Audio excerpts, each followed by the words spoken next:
was about the grind. Yeah, the bubble grind. Now we have a guy that could probably get in there if you... It's game day. The Edmonton Oilers hit the road once again.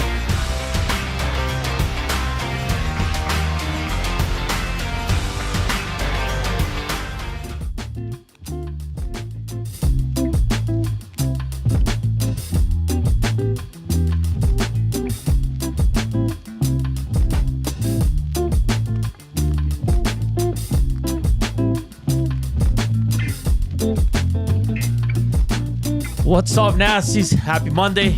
Welcome to EST Afternoons here on Edmonton Sports Talk. We're coming to you live from the William Huff Studios in the west side of the city. It's Joaquin, Gage, Hernan, Salas, Zach Kubish with you today. It's going to be a long, exciting week because the Oilers have 3 games, Wednesday, Thursday, and then on Saturday. We lots to get to and a fun show. Lots of Oilers, lots of F1.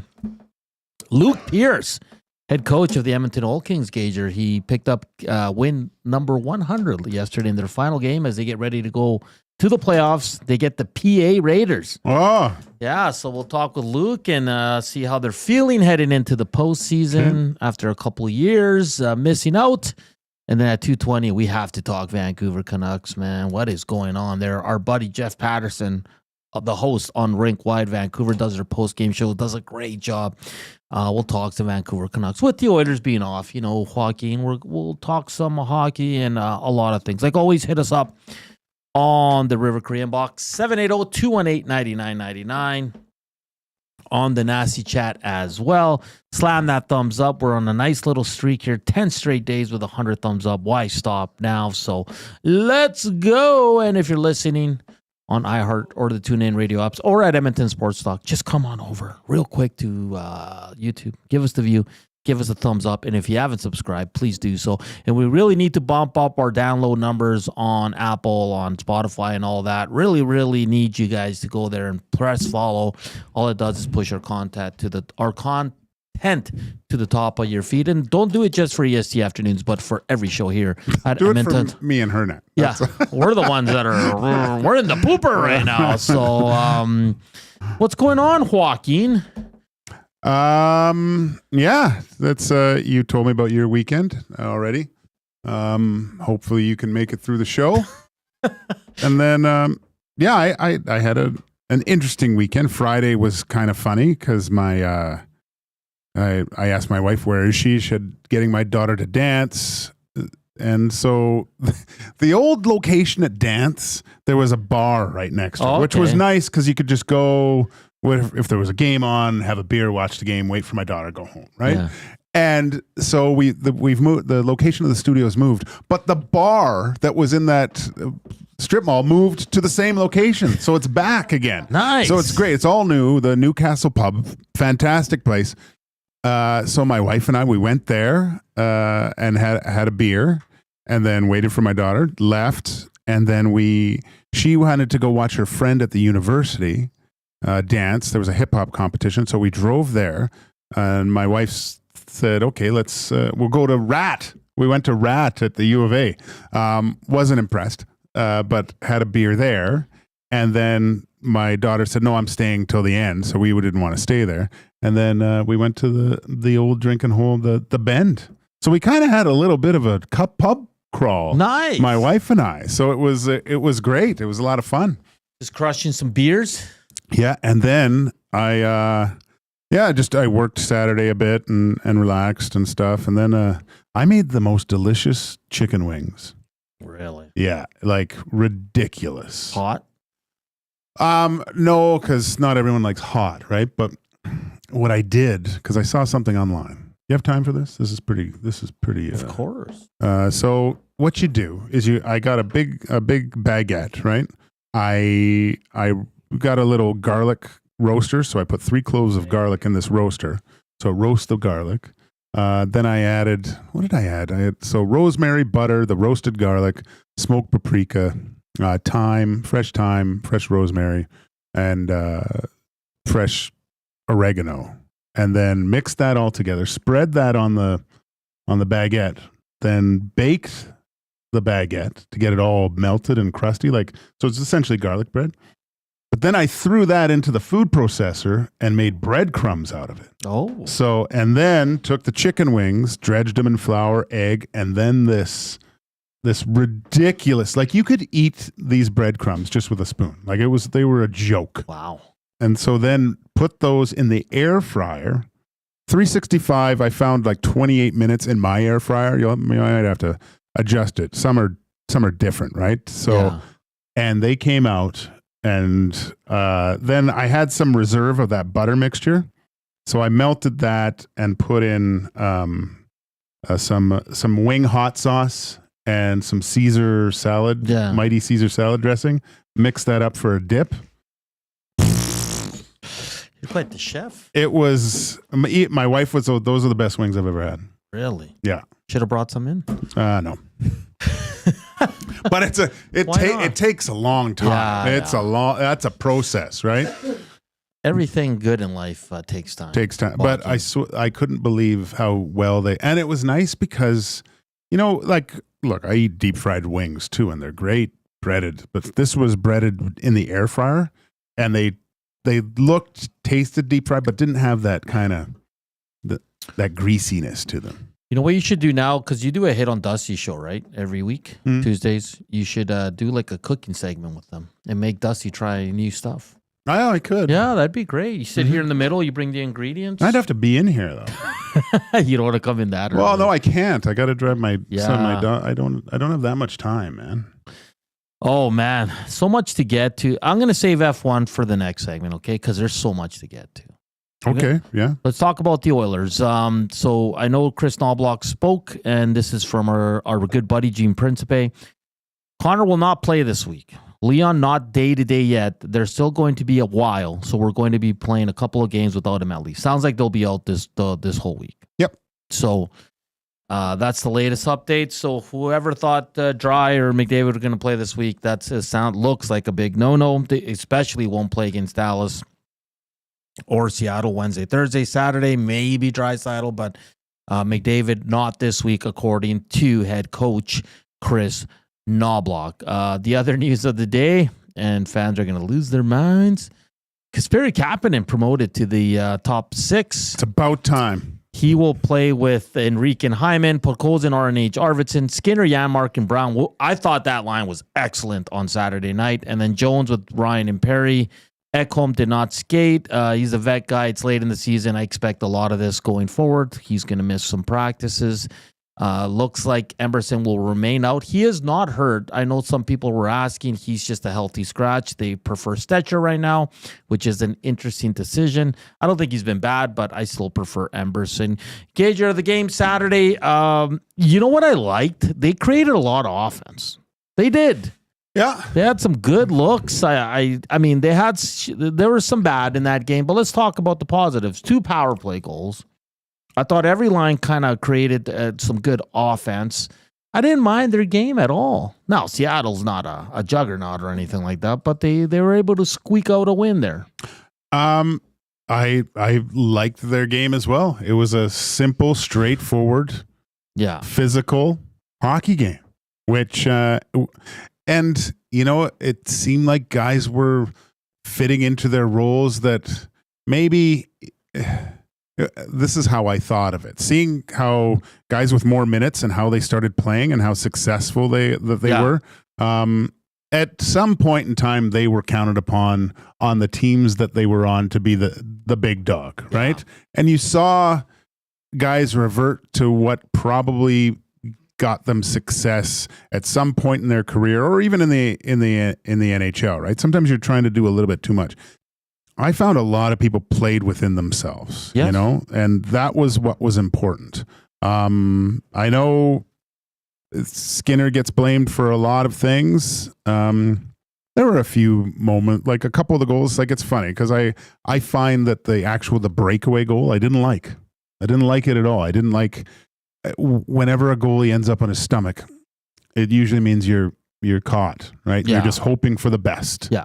No, it's a break. You're a goalie. A breakaway it's tough, but like you said, the way he ended up, he misplayed it. The thing you can see it. You can see, like, Skinner knew that there was a breakaway coming probably 2 to 3 seconds before, right? Yeah. That's why goalies are such great analysts on TV, is because we're used to seeing things from a certain angle and recognizing them, right? So, but I just, in those types of cases, on a breakaway, your timing has to be perfect, right? So I think what happened is Stuart Skinner somehow thought that Kakko was going to shoot the puck at that, and didn't have the proper timing where you take ice away and you time his skating where you can follow him back to either post. If you try, like, you want to try to make him go around you in some points, put him in a position where he only has one option, not multiple. And it just looked like he get to the top of the crease hoping he shot it and just went around him. I'm not going to put every goal on Stuart Skinner, but he's definitely fighting some stuff. And we talked about it last week where you're saying he needs to improve the skating and the movement in the net. He's a big guy, but there's a lot of tall, big goalies. Almost all of them are now, and they move a lot better. So Skinner, I think this is just what we're going to get. He's going to be good some games. He's going to, give up goals.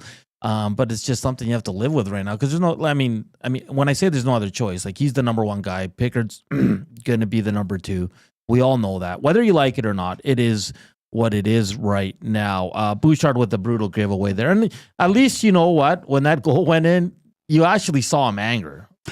Yeah, and hard work to get back. Like, and he tried to correct his mistake, but. It's funny because I was watching with my father-in-law. He was like losing his marbles, and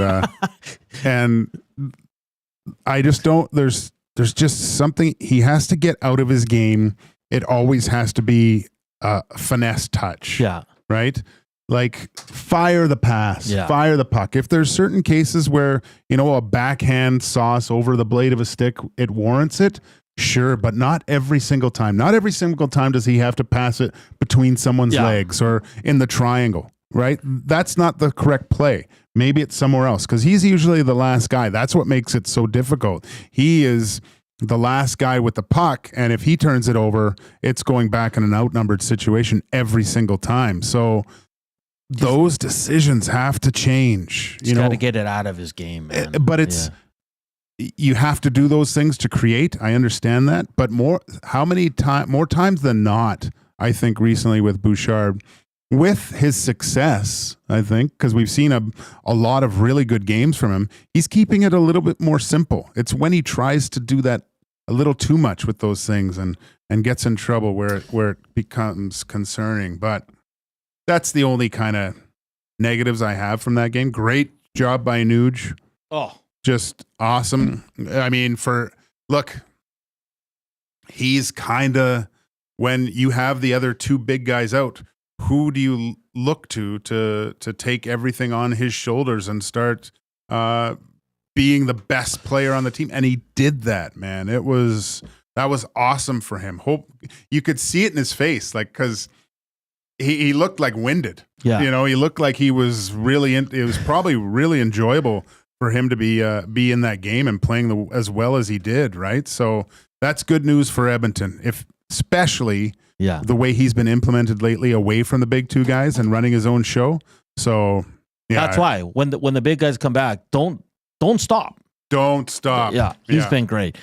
We had a good laugh on post game because I don't know if you've noticed, every time he does post game Nuge, he's got the bad sniffles. I know. Holy, it's almost borderline. Like, now it's like, oh my God, Nuge, please do something about that. Yeah. He's sounds like a cokehead when he's. it's funny too. Nabla, he's a deep breather when he's like a vacuum when he sucks in air. Yeah, it was funny. We had a good laugh about that, and it's just, he does it all the time, but it seems like now it's just getting worse and worse. Couple things. You're up 1 or 2. Don't start the damn wave. And don't sing Living on a Prayer by Bon Jovi. What happened right after Joaquin? It's not They scored. Oh, I know. I know. Read the room, people. Come on.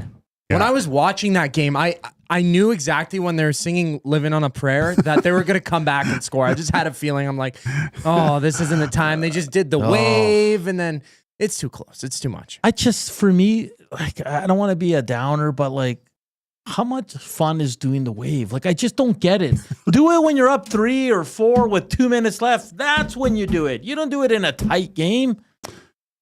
You almost cost the Oilers. How about those guys standing up who are in like the 3rd or 5th row who turn to the camera just to say, "Yeah, I'm on TV." How about the guys wearing the Stormtrooper? No, I didn't see that.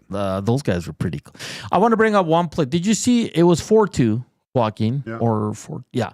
Arvidsson is in all alone. But what does he do? He looks for Nuge for the hat trick. And then what happens? Burakovsky comes the other way, scores the goal. I think it was 4-2 at the time. Like, Arvidsson can't do that. And I get you want to be that good teammate, but not in a close game. Be selfish. Put the damn puck on net. If this is game 30, Yeah. sure, right? But no one's got a hat trick already this year. It's not a big deal. Who cares? Who cares? Yeah. Who cares? The 2 point, you ask Ryan Nugent-Hopkins, he's not going to get mad that he didn't get that pass, right? So it's time to, favorite fish, sell fish, shoot the puck. Like that. But all in all, they were able to find 5 goals. Yes, they made it tough on themselves. Sure. Skinner needs to be better. But like I said, I think at this point, Stuart Skinner's kind of going to be up and down. And that's the reality of the situation. I thought Nurse was really good in that game once again. Bouchard had the turnover, and at least he hustled and slammed his stick after on the post because he was angry. So at least you're seeing a little bit more passion, a little more hustle out of him, and that's what you need. You'd want to save there as well, but we'll see how they fare this week, Gage. So home to Dallas, then they travel to Seattle the next day, and then they're home Saturday against Calgary. Well, do you think they can? Get 2 wins out of here? No, that's so Wednesday. It's Dallas. Yes, here. I still think they got a good chance against Dallas. Seattle, you can't. they're due. It's gonna these are very difficult games. I don't like Seattle's. They don't. There's no pressure, right? Yeah. They're just gonna play hard. They almost beat they remember last game. They're gonna want to win at home. That's a tough game. The one that I am really interested in is next Saturday night. Oh, that's gonna be such a good. Is going to be an awesome game. Calgary. Did you watch the Ranger game at all against Vancouver? No, against Calgary. No. So Calgary goes and wins for the first time in franchise history through the New York area and won all their games, right?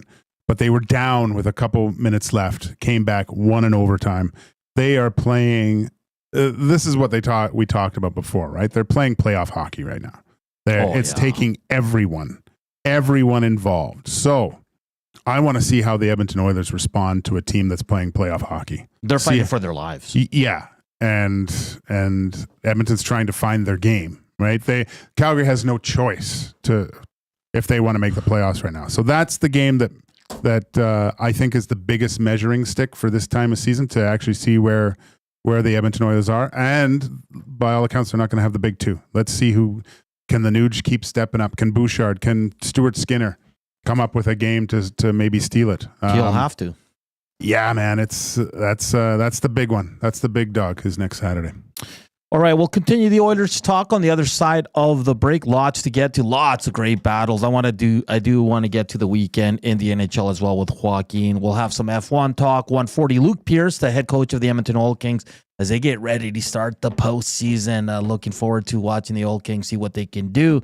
Jeff Paterson from Vancouver at 2:20, and some interesting this day in sports history and some birthdays to celebrate as well here on EST Afternoons. We're back after the break with more Oilers. You got any questions, hit us up on the Nasty Chat and the River Cree inbox, which is presented by the River Cree Resort and Casino, home of Tap 25 Restaurant, where the entire menu is 50% off 7 days a week from 2 to 5 p.m. Here's Coop with your sports update.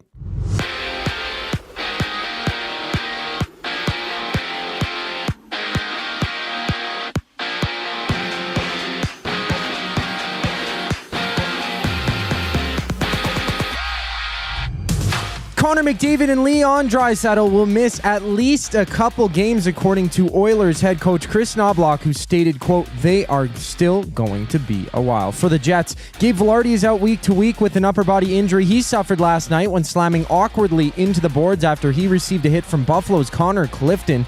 His playoff status is undetermined. In 4 games around the NHL, Vancouver hits the ice in New Jersey. The Red Wings take on the Hockey Club. The Wild have puck drop with the Stars, while the Blue Jackets face the Islanders. And the Raptors are back in action without RJ Barrett or Grady Dick, who continues to rest a bone bruise on his right knee. Emmanuel Quickly and Jakob Poeltl both return against the Wizards. 7 other games dot the NBA slate, including the Lakers and Magic hitting the court, the Pacers battling the Timberwolves before Sacramento hosts Boston. In the curling world, Blaine Harris has joined Manitoba's champion team, Kate Cameron, as their new third. Harris has won the Scotties tournament 4 times and also won 2 bronze medals at the World Women's Curling Championship.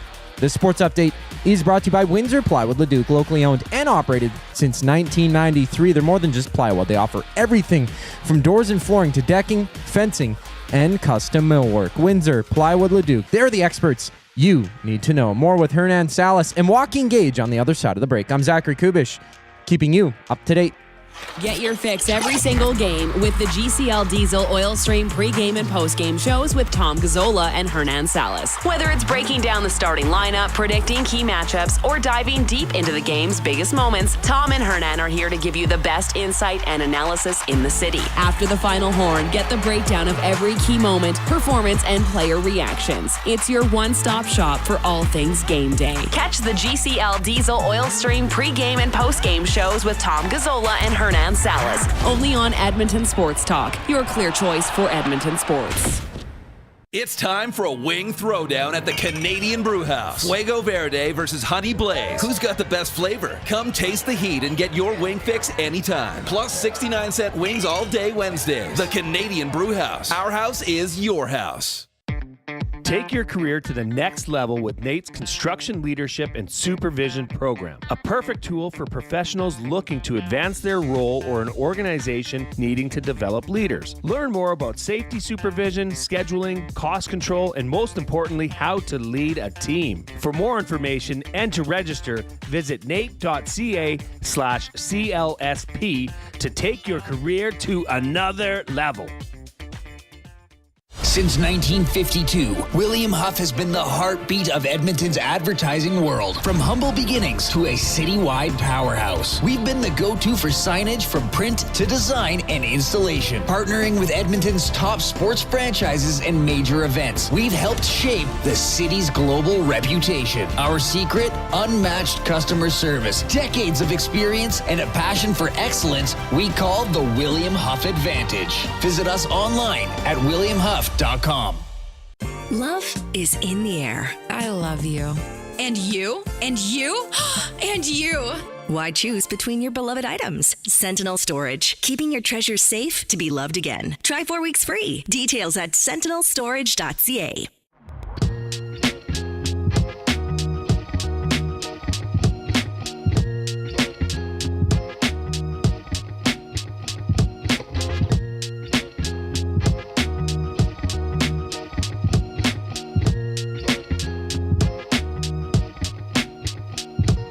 .125, welcome back to EST Afternoons here from the William Huff Studios.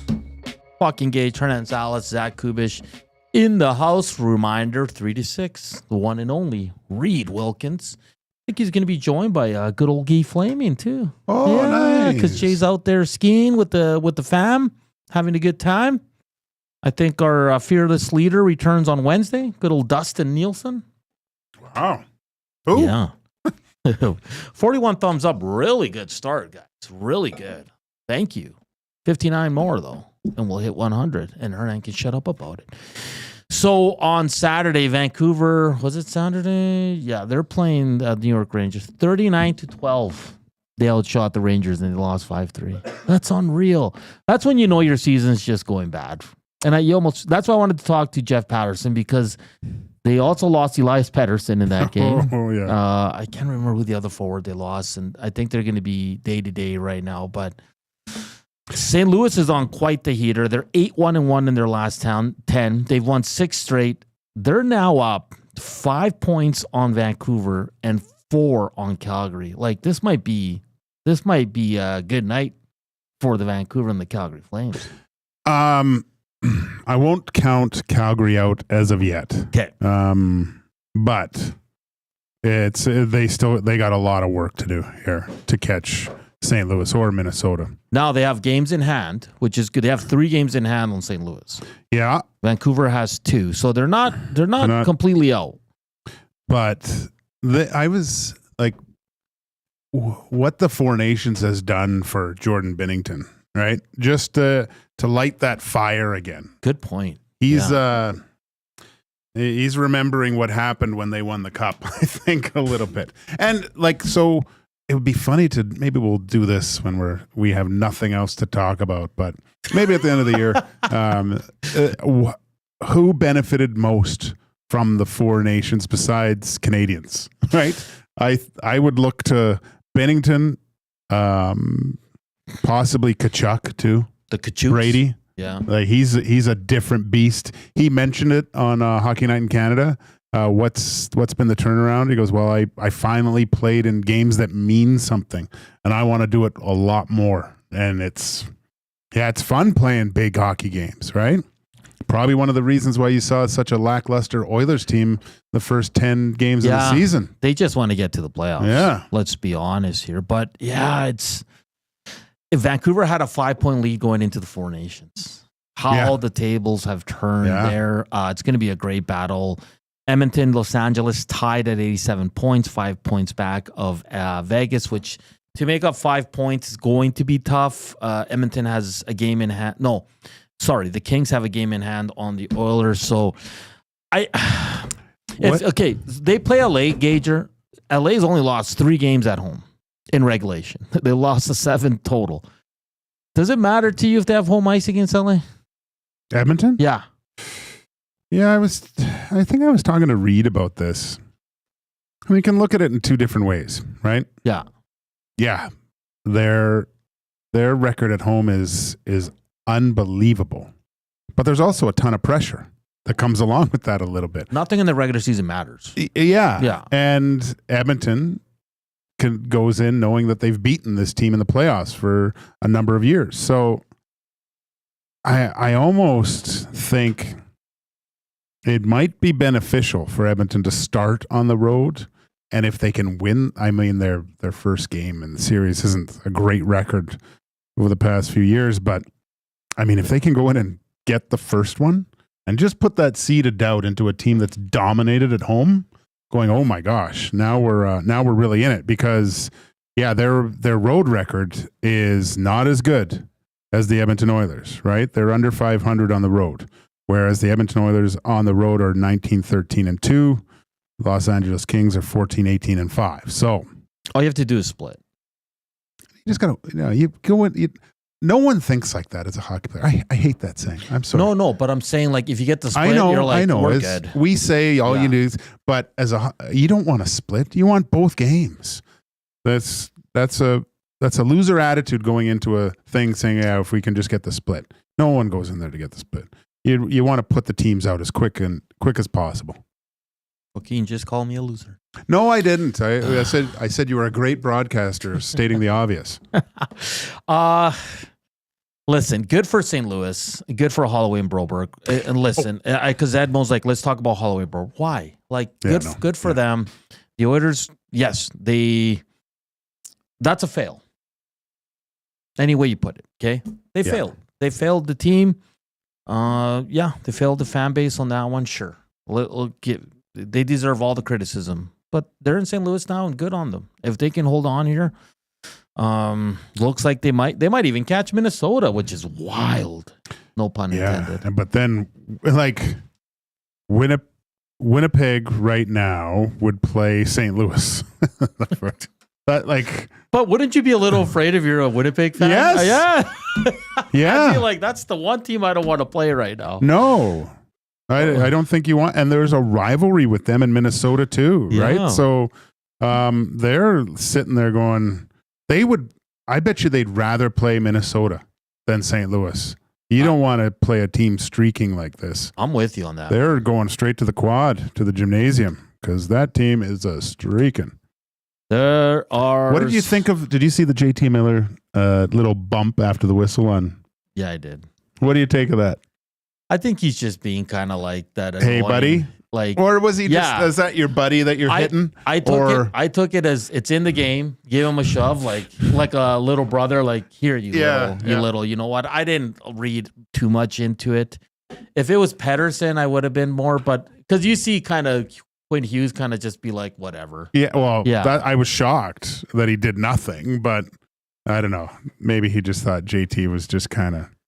Because the ref was right there too, like it was a penalty, and then he scored the empty netter. Yeah, oh man. A lot of was that the dagger for the Canucks that game when you outplay and you outshoot them 39-12 and you lose, Joaquin. Is that the dagger in a season that's been so bad for them? They're done. Well, yeah, they're done. What was it? Like Demko. Potentially kind of he's practicing. Who cares? Like it's so sad to see this guy's career essentially be done. Well, he might play. Like some people are saying he might play tonight. Yeah, but dude, you're not having it. Well, he might, yeah, but he'll get hurt again. Like his body cannot take multiple games. Like it's his hip knee thing that's going to cause him into early retirement from what it looks like here. In the East, Joaquin, Ottawa and Montreal holding the last two spots. I want both those teams to make it. Yeah, fingers crossed, man. Fingers crossed that they can both. The more Canadian teams, the better. I also want Calgary to jump in there too. I hope they can continue. They're on a 3-game win streak too. So, and like I said, they have 3 games in hand. They win those, they're right there with St. Louis. And you know St. Louis eventually is going to fall off a bit. I don't know, man. I don't think so. No, but in terms of falling off, I mean, like, they're probably going to lose 2 straight here coming up soon, maybe. And that's where Calgary has to jump, right? So, but I don't know, man. There's a lot of still some Stanley Cup pedigree on that team, right? A lot of those guys have rings. So the Flames have the Kraken, the Stars, and the Oilers this week. And to me, that game on Saturday is going to say so much because if the Oilers can't match them, because this team is fighting. Yeah, it's going to be that's why I say that's the one I want to watch most. So the Flames are kind of doing okay. Same teams as the Oilers. So they've had a few days off. This lines up perfectly for Calgary to possibly win 3 games in a row, right? You got to think that they'll be a lot hungrier than the Kraken, right? And that's at home. Then they have Dallas at home Thursday. They're coming off they'll have the second of a back-to-back.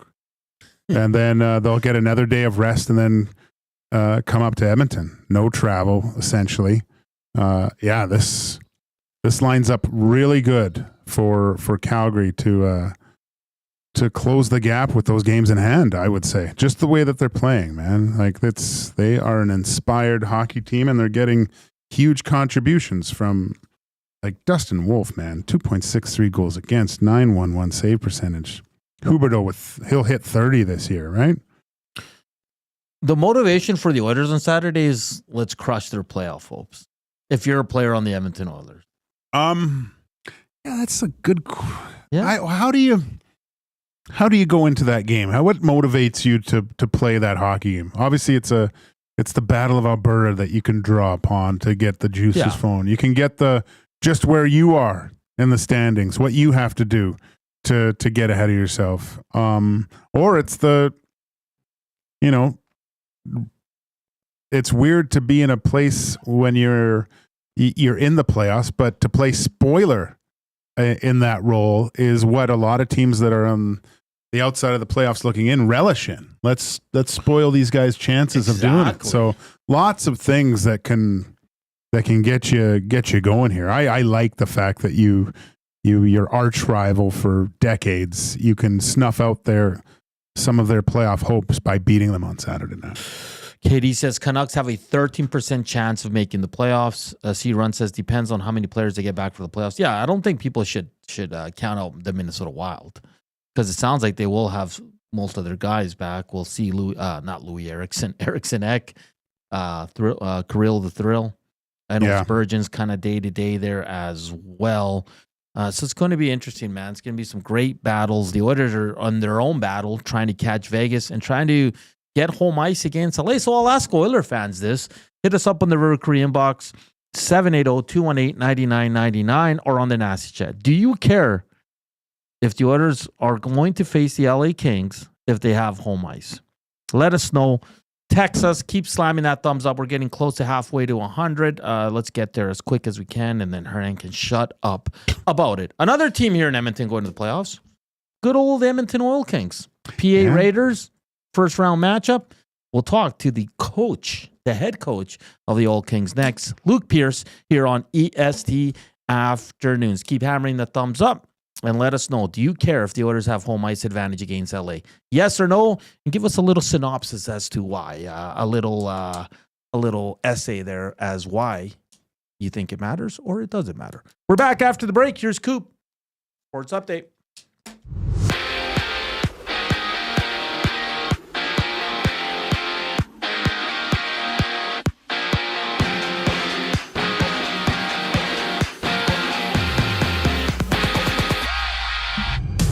Oilers head coach Chris Knobloch addressed the media this morning after practice, saying that both Connor McDavid and Leon Draisaitl are, quote, still going to be a while. So we're going to play a couple games without them at least. Gabe Vilardi's playoff availability is unknown for the Jets as he's been listed week to week after he sustained an upper body injury against the Sabres last night. Vilardi has 61 points in 71 games for Winnipeg this season. A light NHL schedule has Minnesota on the road in Dallas, Utah, hosting Detroit, and the Canucks battling the Devils as Columbus visits Long Island. And no Grady Dick or RJ Barrett for the Raptors as they tip off against the Wizards. Emmanuel Quickley and Jakob Poeltl both return for Toronto. Elsewhere, there's 7 games. The Lakers and Magic hit the court. The Pacers battle the Timberwolves before Sacramento hosts Boston. In the curling world, Brianne Harris has joined Team Cameron, skipped by Kate Cameron as her new third, just a handful of weeks after she was cleared to return to action.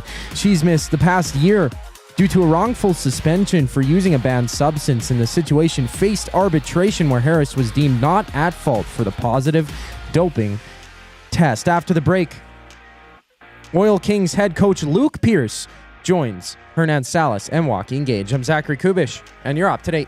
The EST Hangout. It's the 2028 Olympics. It's on my board in my office. And you're just mocking it right now. I did not know that, but I love it. 2026 World Cup, 2028 Olympics. Manifest. That's all it says, but I know what it means. And then after, we'll go to an event. Maybe one day beach volleyball and then some swimming. Maybe one day we'll go to watch surfing. Brendan, you're not coming now. Mocking us. Just so cruel.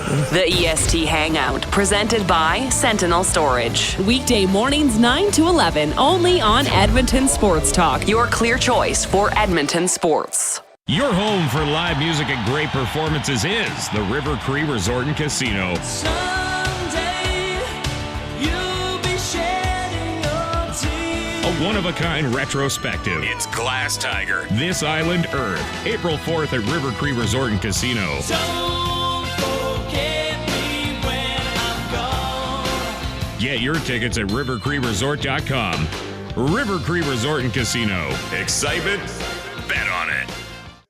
Hey Edmonton, ready to take advantage of lower rates and better pricing? South Fort Chevrolet in Fort Saskatchewan has you covered. From rugged trucks to sleek SUVs. And with over 40 years in business, you can trust that you're getting the best deal on your new ride. As the proud title sponsor of the Nielsen Show, EST listeners can drive a little to save a lot with South Fort Chevrolet's transparent pricing and down-to-earth sales team.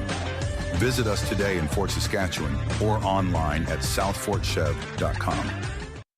Looking for quality building materials and friendly advice? Visit us at Windsor Plywood Leduc, family owned and locally run since 1993. From interior materials for doors, flooring, baseboards, and all the finishing touches to all you need for your outdoor projects like cedar lumber for decks and fences, plus all the plywood you'd need. Our full-time on-staff carpenter can help with anything odd-sized or custom, and from domestic hardwoods to exotic selections, we've got you covered. And if we don't have it, we'll track it down for you. Windsor Plywood Leduc. We're the experts you need to know.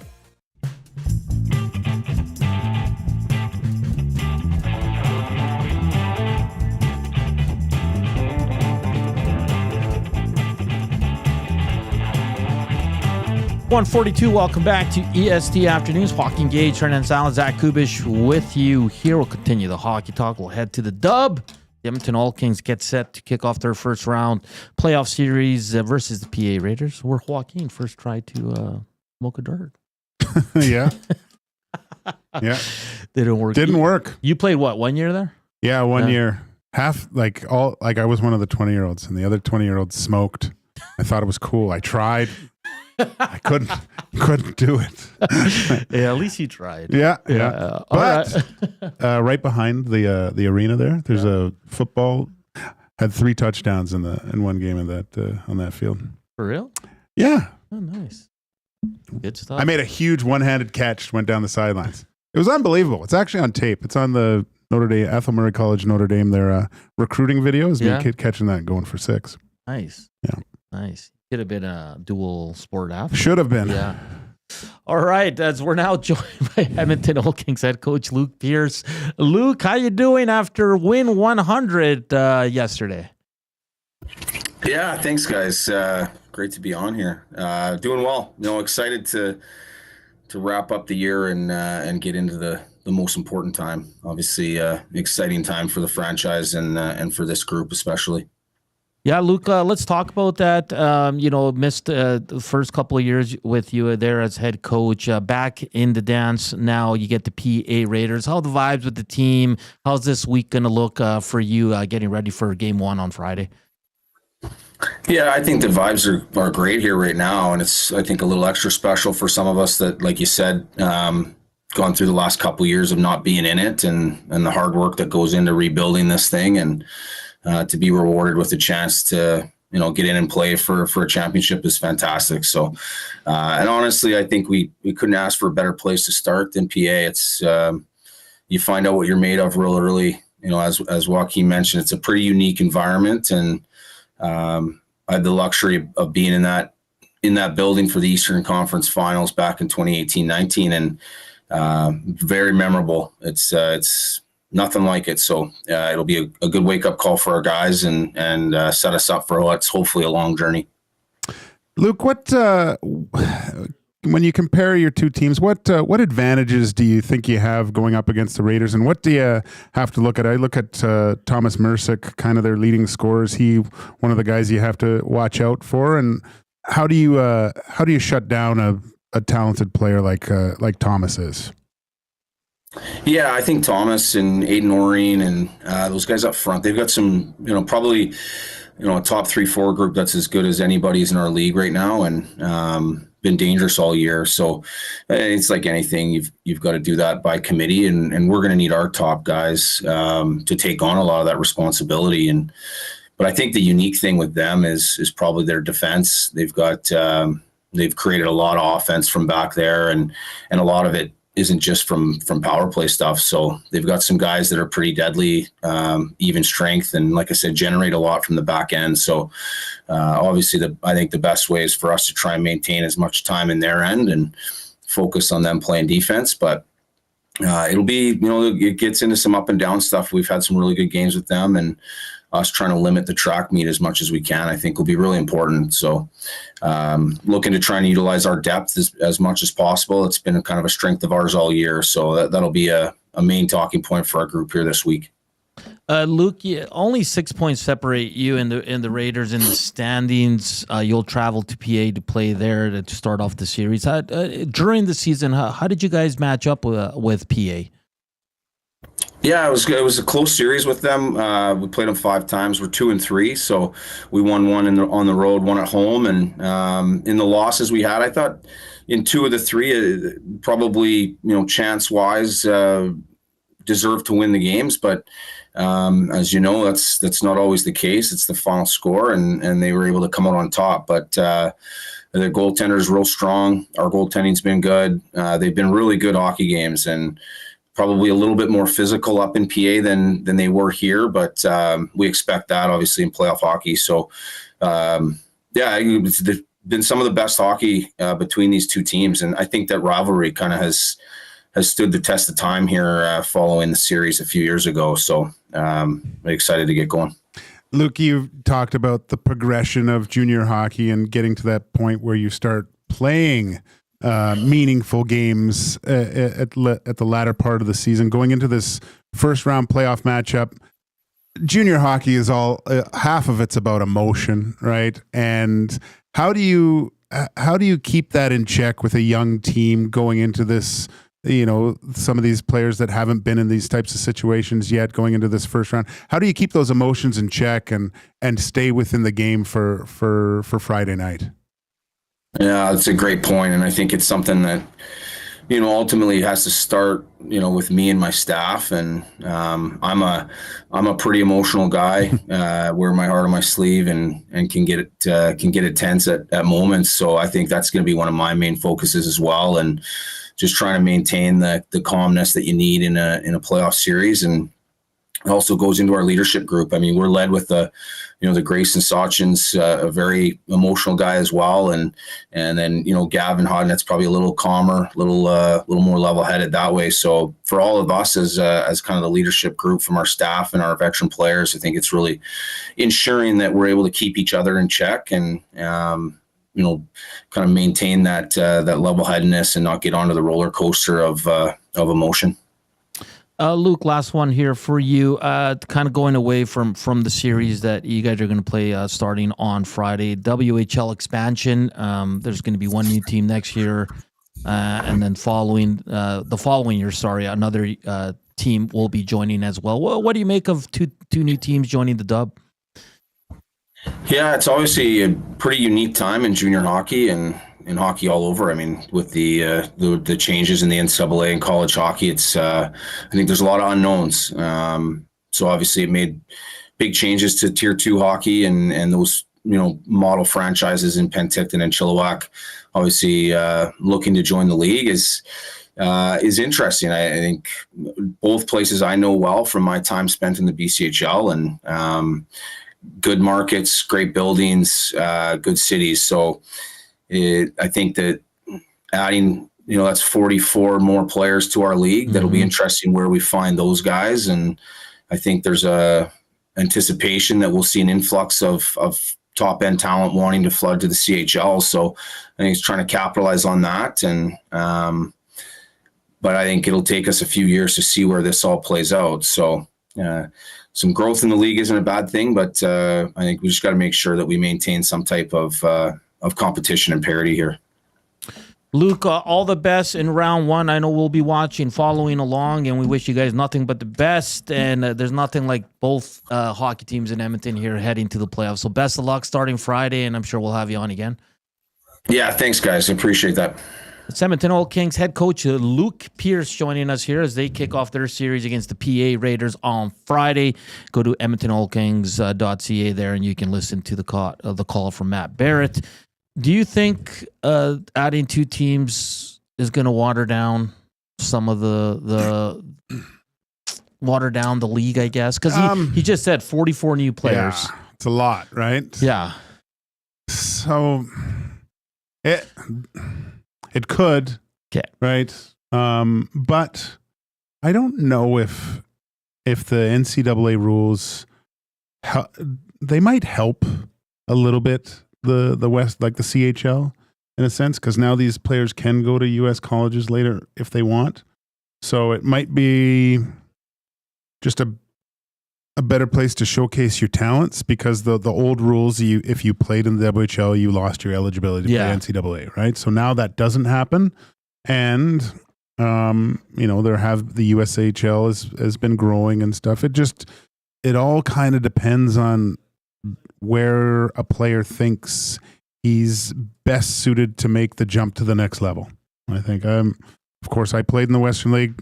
I thought about going U.S. college route at first, but it seemed once I saw that for post-secondary schooling, depending on how many years I played in the CHL, was already covered. So I was fine with my decision at the time, but I worry about it. I won't, to be perfectly honest, I worry about, you don't want bottom feeder teams, right? You want to be competitive. And when you look at the Western League, it's kind of hit that nice spot where it's a very competitive league, and there's a lot of teams already. So it's going to be challenging. Then on the recruitment side, it's going to even be more challenging. Yeah, more opportunity, but again, you're worried about players that maybe wouldn't be in the dub if it wasn't for extra teams, right? Yeah. And all that. So Pintic then gets the team next year, then following Chilliwack, right? So yeah. I've played in both places. They're awesome. But I worry a little bit because,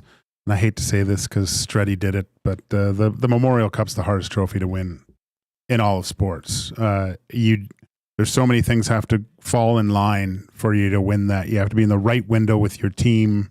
There's only a certain amount of years you're eligible to play for it. It's a real feather in your cap to be able to capture that thing. But yeah, I wonder how this is going to affect a lot of other teams.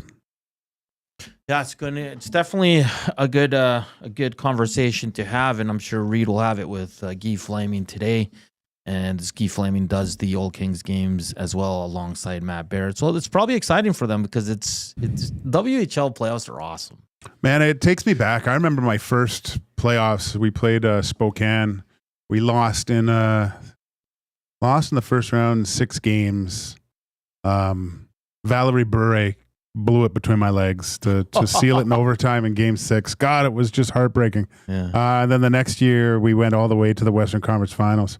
But it's just, I remember those emotions of hitting the ice and just crowds going nuts, right? Like just crazy. That's why I asked that question with Luke. Like it's so hard to keep your emotions in check. Especially for a lot of these guys who haven't played in the playoffs, right? Man, I'd love to watch that game. It'll be like everyone trying so hard. So great.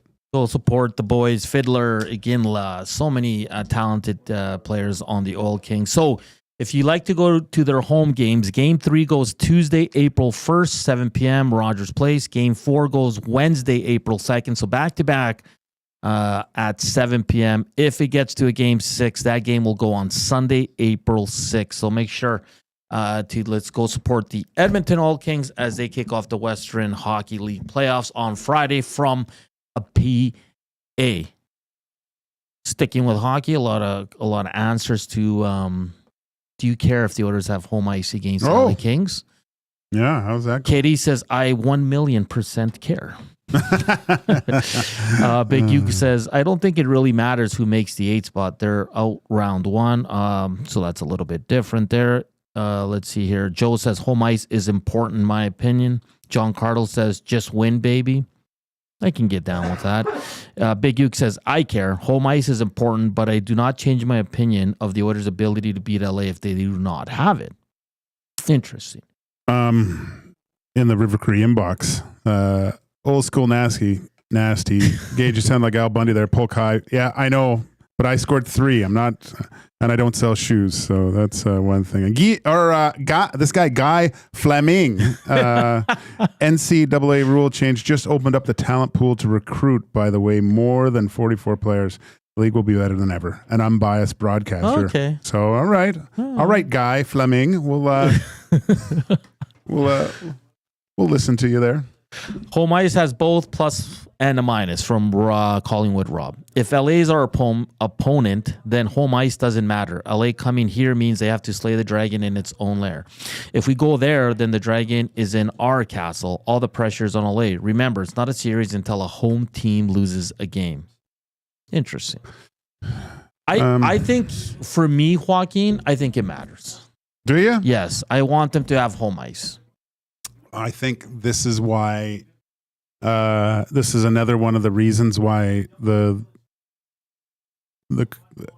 management of the Edmonton Oilers went a little older, with guys that really don't care, right? Yeah. Young guy, I don't know, just having the experience of playing in the playoffs on the road, starting on the road.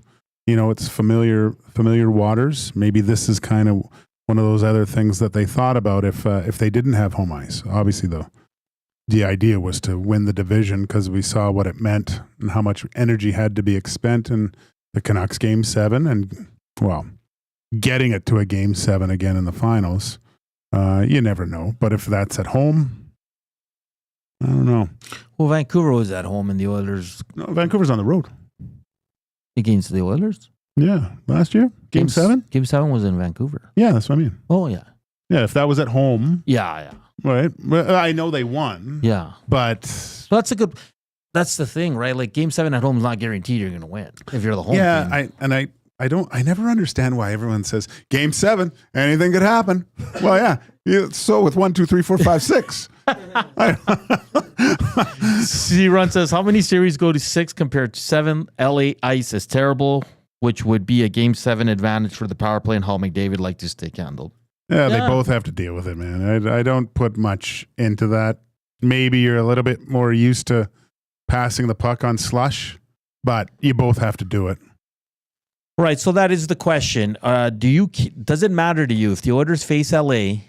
Does it matter to you that the Oilers have home ice advantage? Keep sending those into the River Korean box, 780-218-9999. And, of course, on the good old nasty chat portions of this hour brought to you by the Canadian Brewhouse. It's time for a wing throwdown at the Canadian Brewhouse. Fuego Verde versus Honey Blaze. Who's taking the crown? Hit it up, the Canadian Brewhouse. For wing night, our house is your house. Your wings are probably top-notch. Maybe I'll throw those in there. Throw those in there. Mr. Gerbic says, I live in Penticton. Super excited to see them get a dub team. Glad to see Guy Flaming again has been all over YouTube today. Okay. And then Penticton's great. Yeah. Yeah. That's good. Obviously these two little places there in good old BC have a nice arena. They're all ready to go. Well, just having that triangle now of like kind of Kamloops, Kelowna, and Penticton. So what does that do for the divisions? Let me take a look here. Just lowers the amount of travel for those guys. I love that. Because you already have Victoria, Prince George, Vancouver, Kamloops, Kelowna. Now Penticton. So they're gonna have Chilliwack too. So that's a lot of teams in BC. That's great. So will both teams just go into the Western Conference, or are they going to ship one into the East? Guy, let us know. No, they'll all be West, probably. So then that's 13 teams in the West, 11 in the East. Yeah. Well, because the two Vancouver teams for sure are going to the West. Because then the Vancouver teams can all... It's too much travel for those guys to get over here. You got to go through the mountains, man. So I wonder if they move a team into the East, though. Well, not one of those. No, not one of the Vancouver teams. But just like... But then you have the American teams. They're not moving. That's what I'm thinking. Yeah. Maybe the Vancouver or goes into the American division because it's close, right? It's close to Everett and Seattle. Spokane. Whatever. Because can they do any... Can they have just a conference with 13 teams and one with 11? Why not? Because you have the American teams. You have Tri-City, Seattle, Everett, Spokane. The Factory. And Wenatchee. That's going to be interesting. Interesting. Man, a lot of BC teams.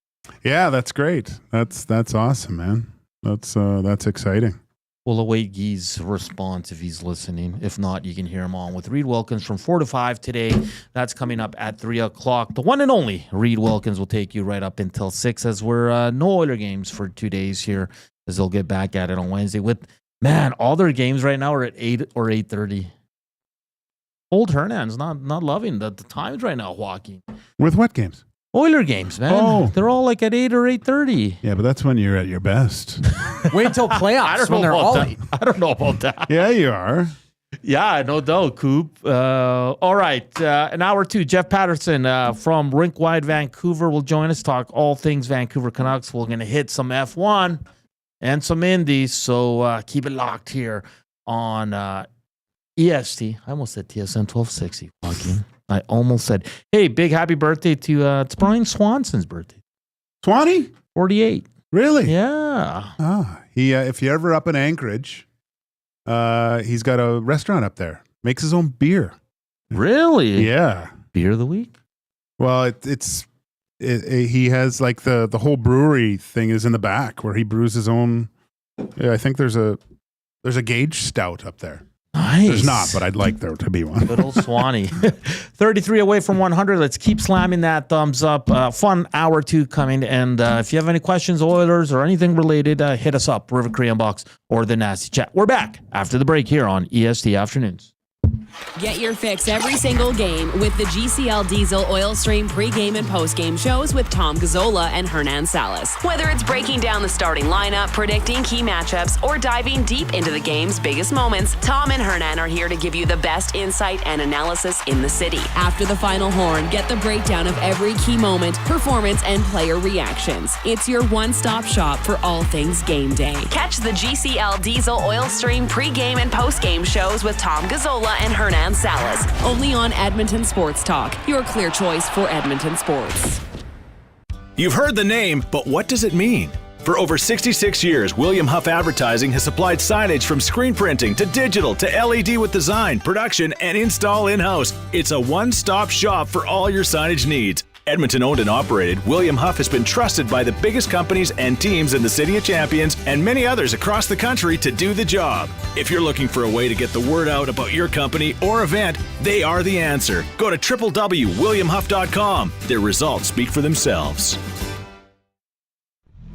Join our very own Dustin Nielsen, Trey and Terrell Ford of the Edmonton Elks, and other special guests on Tuesday, April 8th at the Bell in Scona for Edmonton Sports Talk's Bids for Kids, presented by GS Construction. A special live on-location show featuring a delicious appetizer buffet, silent auction, 50/50, and more. This year, Kids Sport is proudly celebrating 30 years of making a positive impact in our community. Don't miss out and join this special celebration to help continue to support those in need. Tickets are limited. Find them today at kidsportbidsforkids.com. That's kidsportbidsforkids.com.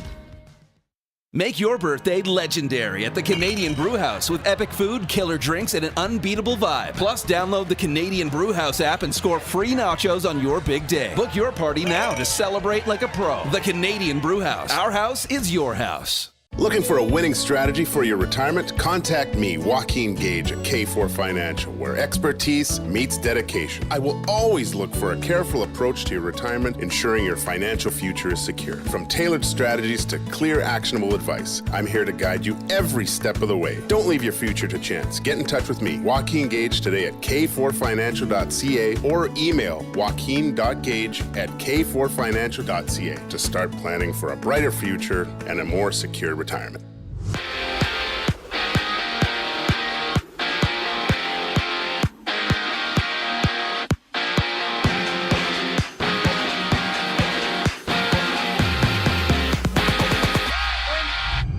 According to Oilers head coach Chris Knobloch, both Leon Draisaitl and Connor McDavid will miss the next 2 games, with Knobloch saying, quote, "They are still going to be a while." In Winnipeg, Gabe Vilardi's playoff status is up in the air after he was deemed week to week with an upper body injury he suffered yesterday against the Sabres. And on tap tonight, the Islanders and Blue Jackets drop the puck. Dallas hosts Minnesota. Vancouver goes head-to-head against New Jersey before the Hockey Club and Red Wings duke it out in Salt Lake City. And basketball action sees Toronto visit Washington, with the Raptors playing without RJ Barrett and Grady Dick as he continues to recover from a bone bruise on his right knee. Both Emmanuel Quickley and Jakob Poeltl slot back in against the Wizards.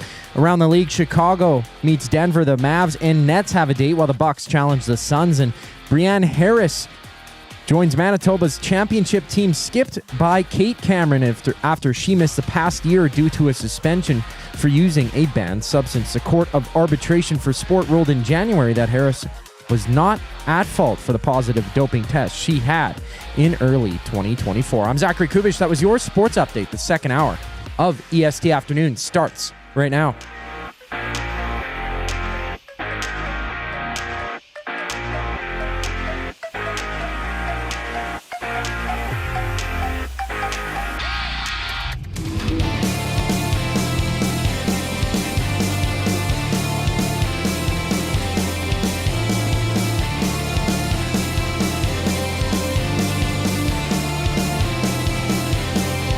Show 6, welcome back to EST Afternoons. Coming up this hour, Jeff Paterson from Rink Wide Vancouver will join us to talk all things Canucks.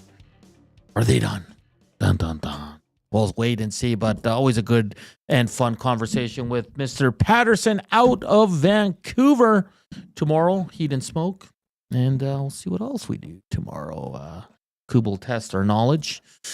Hockey trivia, which has been pretty hard, if I have to be honest. It's been, don't know as much hockey as I thought we did. It's not good. It's not good. Hey, 71 thumbs up. Keep slamming the thumbs up. Hit us up on the River Korean Box, 780-218-9999, as we're live from the William Huff Studios here in the west side of the city. If you're listening on iHeart, TuneIn, or EdmontonSportsTalk.com, just come up. Hit the thumbs up. We won't tell anyone. Then go back to the audio file. Also, we need some help with the downloads. All you have to do is go to Spotify, Apple, or Amazon, wherever you get your podcasts and music and all that. Look up EST Afternoons and every show here on Edmonton Sports Talk. Just hit the follow button. That would be greatly appreciated. Walk, man. I don't even know where to begin. Ugh. With F1. Well, first, Hernan is in one of my teams is in third. Coob's in fifth with one of his teams. I know. So I would have been top 6, I think, without Ferrari's DQs.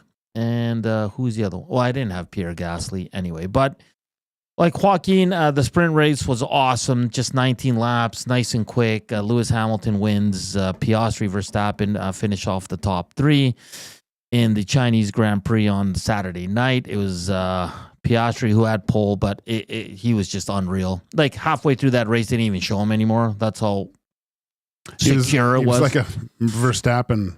Yeah. Norris P2, Russell P3, Verstappen P4, Ocon P5. But where do you want to start? You want to start with the DQs here? Yeah, and I wanted to see like why that Hamilton was DQ'd, like that wooden plank. Like it was the width of half of like a credit card over, you know, like it was so crazy. Subtle. And that he gets DQ'd, and then Ferrari being Ferrari again, you know, like these are crazy mistakes for a team to be making. And you know, it was nice to see Lewis have some success, you know. And then Leclerc gets the front wing damage, but seems to like boost the car's potential, like which was nuts. They obviously there's something that they need to figure out for race pace with the setup of the car. They seem to, you know, qualifying seemed to go well. The sprint race, because of the fuel load, seemed okay. But once they got into the Grand Prix, just not hitting it at all. Yeah, so if you missed it, Gasly and Leclerc were found to be underweight. And again, by like, it's so minimal. But they got to draw the line. Yes, right? They have to draw the line. And everyone knows this. Yeah, and Hamilton's car was deemed to have excessive skid wear. Yeah. Which was why they got DQ'd. Hernan went to bed on Saturday night, super happy. My fantasy teams were doing awesome. I wake up with this news and I was like, this cannot be real. Tough start for Ferrari this season for sure. Okay. Nice bounce back for Haas. Huge Berman. Oh, man. Awesome. And I love how when he would pass guys, he'd be like, ciao. Yeah. Yeah. I was watching that live, buddy, and I was just like, this kid is awesome. Yeah, oh yeah. And then they interviewed him after, and he's like, well, I feel kind of bad now. He goes, but I'm just in like race mode. Yeah. I'm like, I love it, man. Why? You're saying it to yourself. Yeah. It's tough. So I mean, our pool, amazing. Doing it again, still remaining first place with shift happens. Very cool. God, we might have to boot this guy.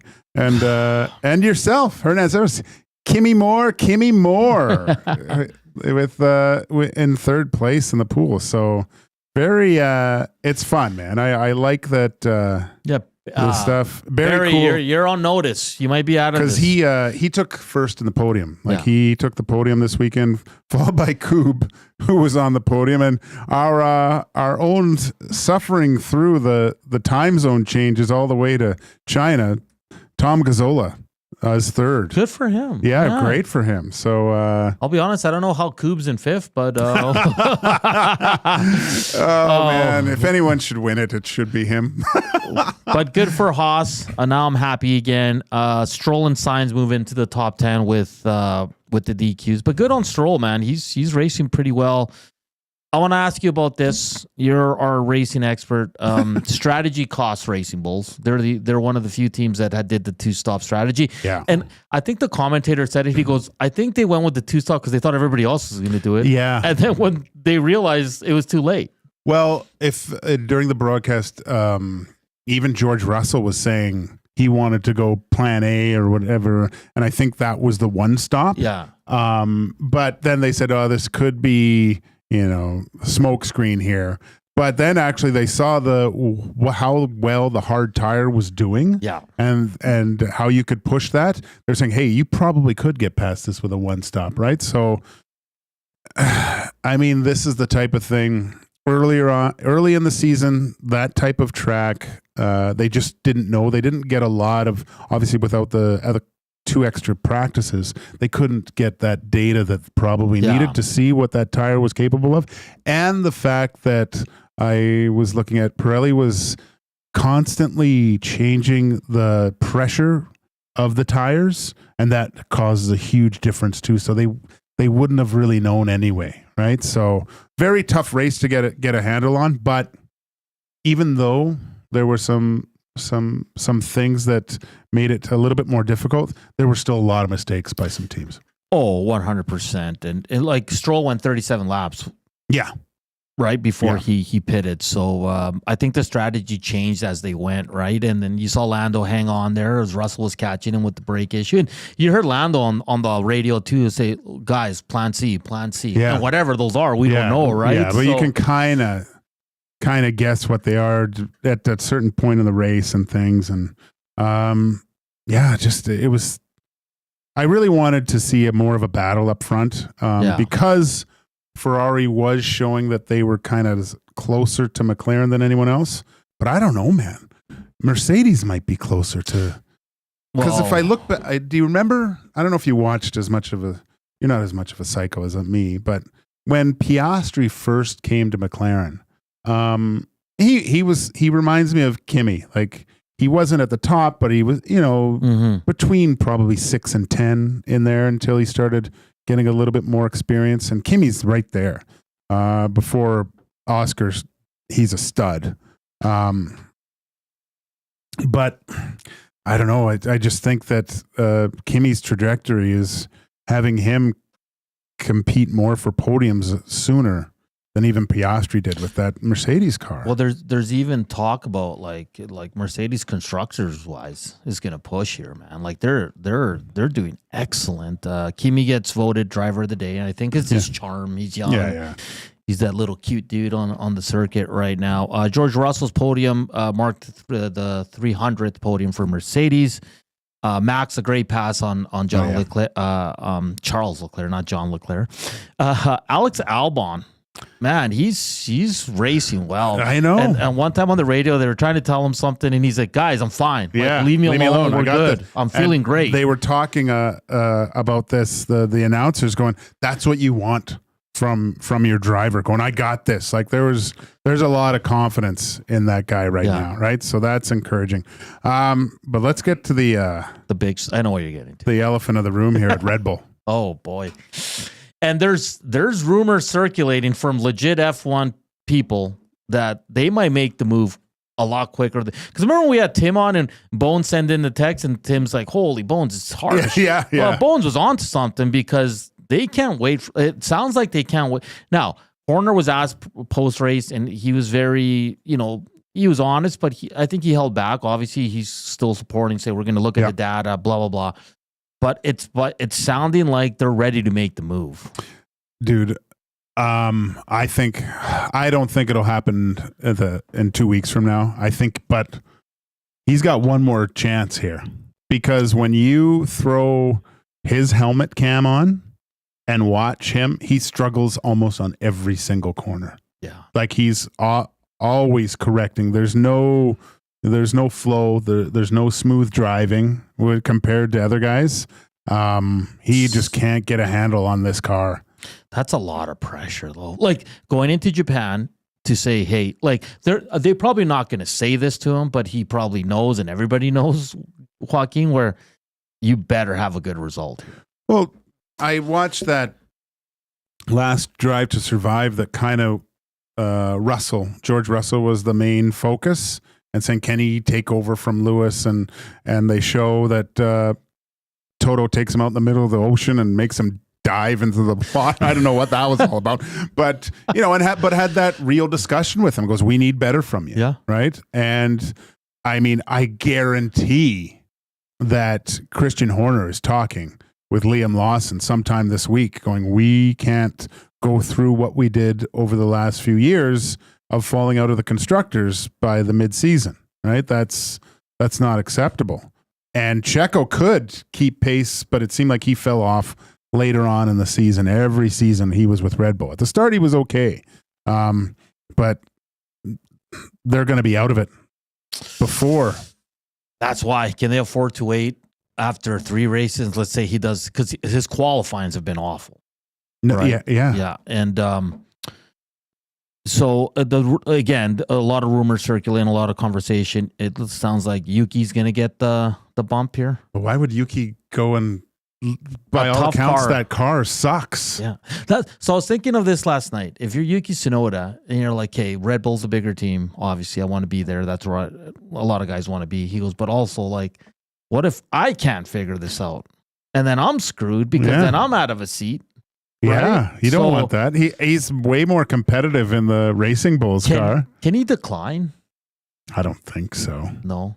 But you could probably, I don't know how it works. Maybe we'll ask, this is one thing to ask Tim. And in a case like this, where a guy gets promoted from the junior team essentially to the big team, can he renegotiate his contract that has some clauses in there, right? Like you want to protect yourself because obviously racing against Liam Lawson last year, he kind of has an idea what this kid's capable of. Yeah. Right? Yuki has way more experience, but he can look at that Red Bull car and even look at what Max is doing with it and saying, if he can't get this thing right. Because Max has been honest. He's a tough car to drive. Yeah. But look where he's finishing next to Liam with that thing. Yeah. So.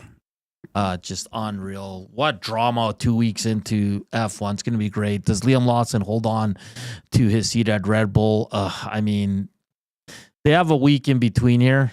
They might make the move. They might hold on and give him one more opportunity. There's rumors swirling Colapinto too.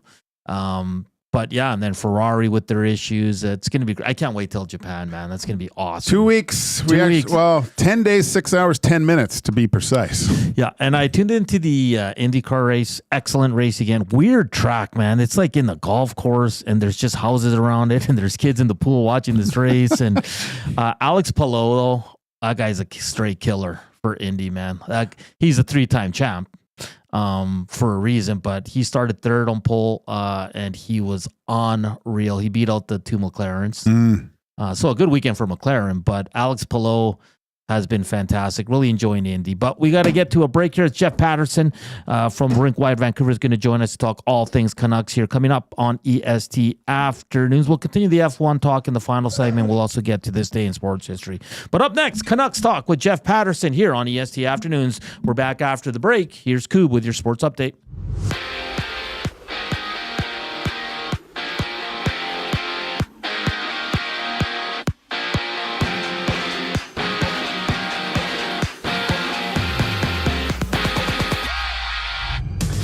Both Connor McDavid and Leon Draisaitl will miss at least a couple more games, according to Oilers head coach Chris Knobloch, who addressed the media after practice this morning. And for the Jets, Gabe Vilardi is out week to week with an upper body injury he suffered last night against the Sabres. His playoff status is undetermined, and there's 4 games around the NHL tonight. Vancouver hits the ice in New Jersey. The Red Wings take on the Hockey Club. The Wild have puck drop with the Stars, while the Blue Jackets face the Islanders. And the Raptors are back in action without R.J. Barrett and Grady Dick, who continues to rest a bone bruise on his right knee. Emmanuel Quickley and Jakob Poeltl both return, however, against the Wizards. 7 other games dot the NBA slate, including the Lakers and Magic hitting the court. The Pacers battling the Timberwolves before Sacramento hosts Boston. In the curling world, Brianne Harris has joined Manitoba's championship team, Kate Cameron, as their new third. Harris has won the Scotties tournament 4 times and also won 2 bronze medals at the World Women's Curling Championship.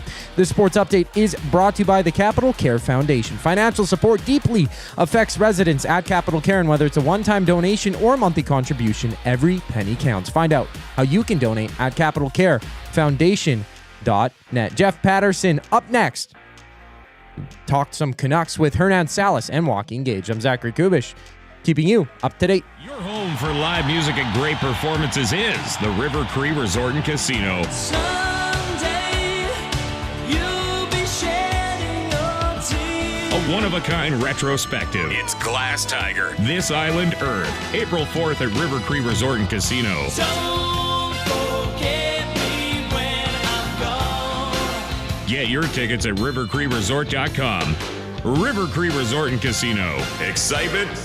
Bet on it. Love is in the air. I love you. And you? And you? And you! Why choose between your beloved items? Sentinel Storage, keeping your treasures safe to be loved again. Try 4 weeks free. Details at sentinelstorage.ca.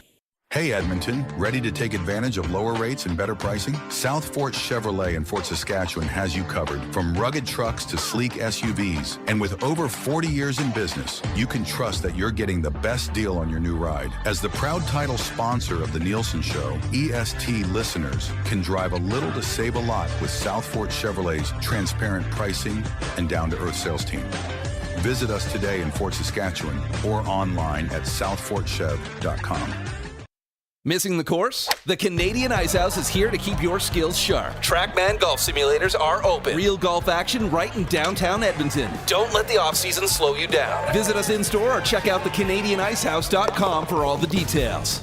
Got some gently used furniture or home goods that need a new home? Find Edmonton is here to help. Every month we furnish over 100 homes to those transitioning out of homelessness, and we need your gently used furniture and home goods. Drop off at 5120 122nd Street or call for free local pickup. Just visit findedmonton.com to learn how your donations can help create a home for someone in need. Plus shop our thrift store, in-store or online, with proceeds benefit those moving out of homelessness through housing supports. Visit us at findedmonton.com. Find Edmonton, supporting our community one home at a time.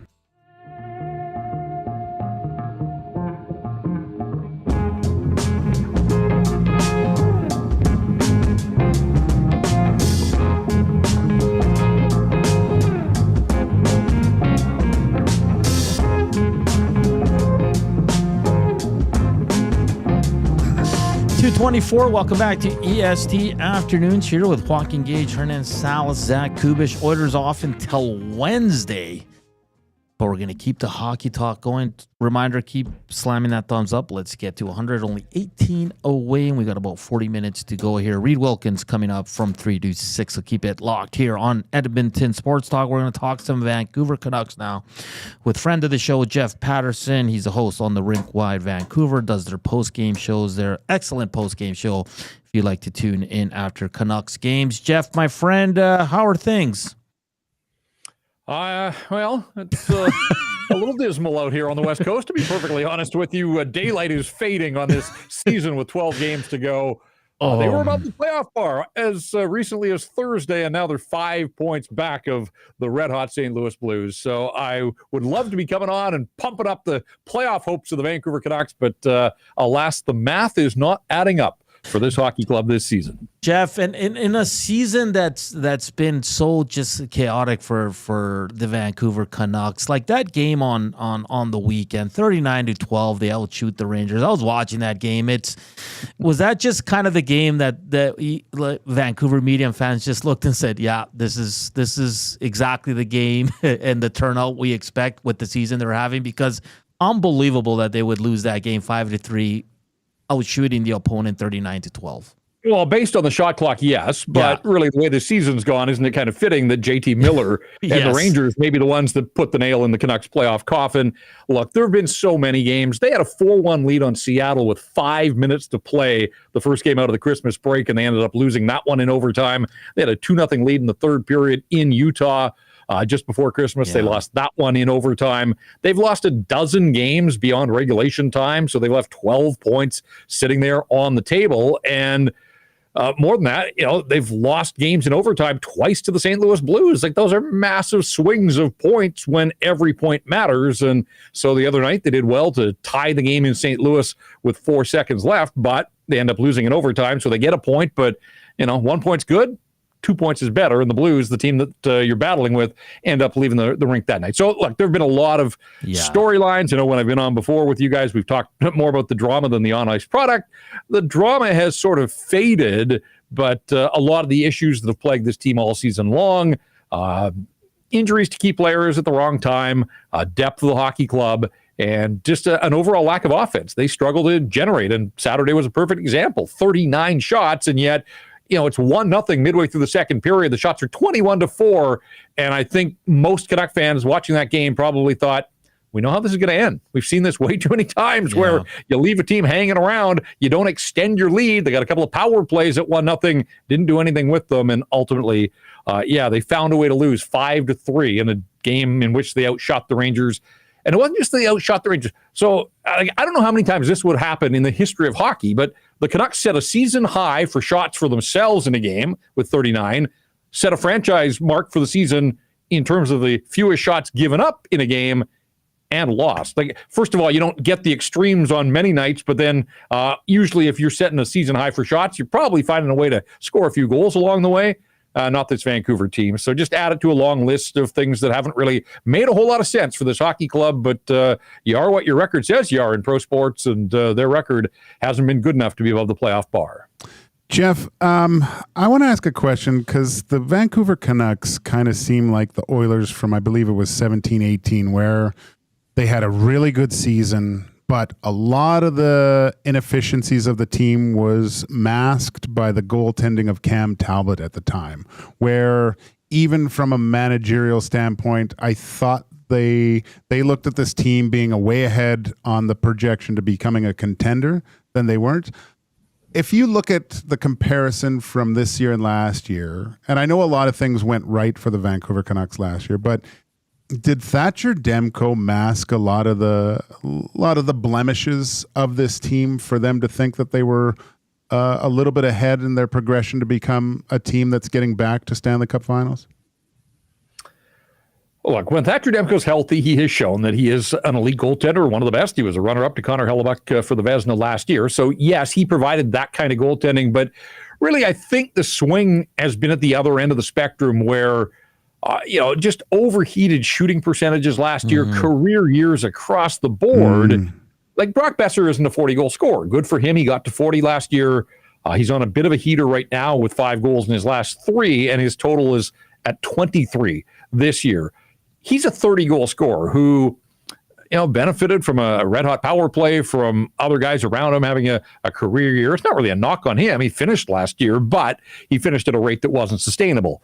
Nils Höglander scored 24 even-strength goals last year. He's got 6 total this year. So there's just Dakota Joshua scored 18 goals. He's got 5 this year. Like, there are so many guys that didn't just show some regression, but sort of plummeted off a cliff. And then you add in the struggles of JT Miller and Elias Pettersson right from the get-go. The only guy that has played at an elite level all season long has been Quinn Hughes, and he's been banged up for much of the second half. So, yes, Thatcher Demko to a degree, but Kevin Lankinen has stepped in this year and provided them enough goaltending to stay in all these close games, and they just haven't been able to generate enough offense to get that goal they need when they need it. And so out of the Four Nations break, they went on a 5-game road trip. They ended up winning one of the 5 games. They were either tied or leading in the third period of all 5. And that's kind of been the story of this team this year, has been just this inability to generate when the chips are down. Rick Tocchet always talks about moments, and there have been a lot of moments. Unfortunately, too many have gone against the Vancouver Canucks. Though, it's interesting you asked me a question about Thatcher Demko, because it certainly sounds like he's going to return to the lineup tonight in New Jersey. He left a game on February 8th, the final game before the Four Nations break against Toronto, Saturday night. 10 minutes into the game, he took himself out. And this is a guy that's dealt with all sorts of injuries all year. We all at the time thought, all right, not great, but they've got a 2-week break coming up here. This is just precautionary. Clearly, he didn't feel quite right. And the hope was he'd be ready coming out of the break. Well, it's been 6+ weeks now. So whatever it is, and nobody has officially confirmed, led to believe that this time it was a groin injury. He battled back from the knee injury that took him out of the playoffs last year and kept him out of the first couple of months of this season. Got back in December, played 2 weeks, and then left a game with back spasms. And now it's a groin.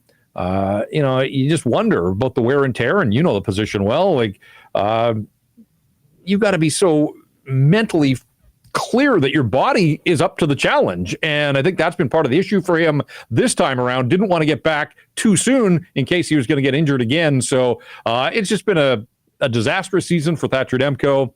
I mentioned Lankin, and he's been good, but his ceiling isn't what Thatcher Demko's ceiling is. And if Thatcher Demko had been around for the second half of the year, maybe he provides the kind of goaltending necessary for this team to remain above the playoff bar. But, that's all hindsight now because he's just missed way too many games with far too many injuries. And you just hope the wear and tear on that body is going to allow him to get back to levels that he has shown in the past in his career. But I think that's sort of the question now in Vancouver is, he's going to turn 30 later this year. Can he get back to being this guy that the hockey club can depend on? And can he deliver on a night in, night out basis? Or, is he at a point now where he's going to have to run with a reduced workload for the remainder of his National Hockey League career? Jeff, Elias Pettersson, how has he been since JT Miller has been traded away? I know he got banged up in their last game day to day, but has Elias Pettersson been better? Better, yes, but the bar was so low this season, unfortunately. I mean, it just was. I mean, he went 15 games without a goal between late January and early March. Again, this is a guy's 5th highest paid player in the league now, and he's probably not going to play tonight. He left the game against the Rangers, as you mentioned. Who knows how much hockey he plays? They've got 12 to go. He's got 45 points. He may not get to 50 points if he doesn't play. Obviously, he's not going to get there. So has he been better? Yes. And he got on a little bit of a run. He had, I think, points in 6 straight before he left the game against the Rangers the other night and didn't figure in the scoring in that hockey game. So there have been some signs of life, but again, have you left the rink thinking hands down best player on either team?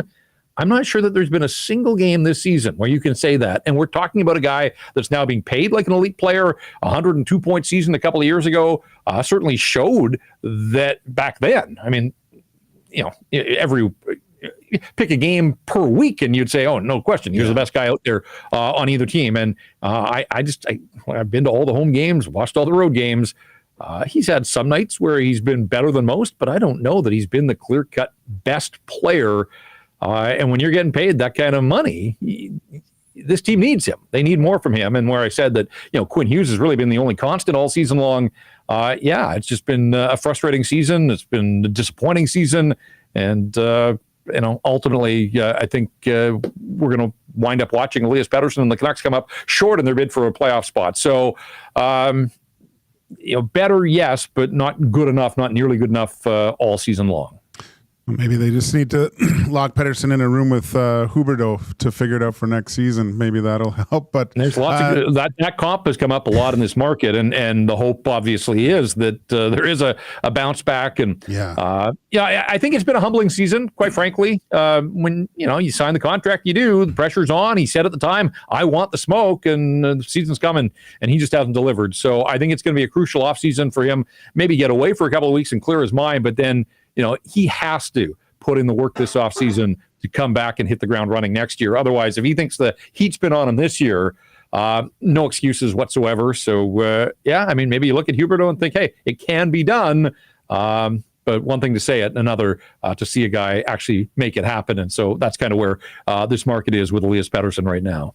Jeff, so this is kind of looking into the crystal ball, but if the Canucks don't seem to get their stuff together and make the playoffs, what type of off-season changes do you see happening here? Is this kind of just a little bit of a shuffle, or is there a full forensic audit in this team from top to bottom to put different personnel in different places?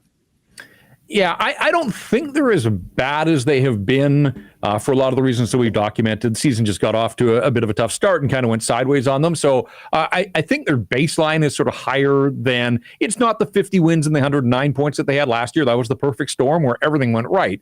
But when you've got Quinn Hughes, who won the Norris last year and has played at a Norris level for the most part, that's a piece that most teams just don't have, and certainly a piece to build around. So I think their baseline is better than they've been this year, but you trade away JT Miller, you get Philip Hedl in return, and Philip Hedl is out of the lineup with another concussion. And, the people in New York kind of lost count. They think it was 4 or 5 concussions for this guy. He's 25 years of age.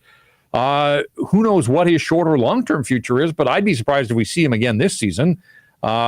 He took a nasty hit from Jason Dickinson of the Blackhawks 10 days ago and left the lineup, and that might be it for his season. So, they're trying to push forward right now, and if they don't have Hedl, and they may not have Elias Pettersson tonight in New Jersey, they're without their top 2 centers.